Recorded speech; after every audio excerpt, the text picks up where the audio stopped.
Hi guys, welcome to my review of Boost chocolate powder. So let's get started. This one is their tiniest pack, 15 gram, cost you rupees 5 only. It is so convenient to use that you don't have to worry about moisture or it becoming sticky.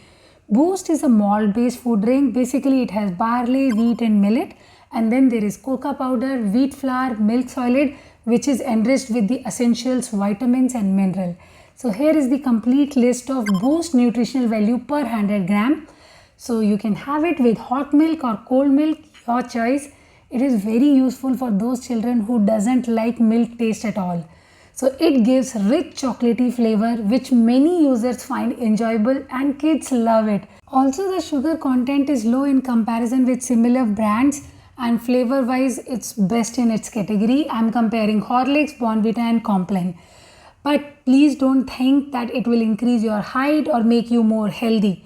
Pack also talks only about increase in stamina.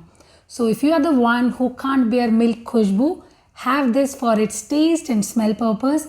Overall, I would recommend you this 5 rupees pack if you want to keep your Boost powder crisp and fresh without any hassle. So give it a try and subscribe. Bye bye.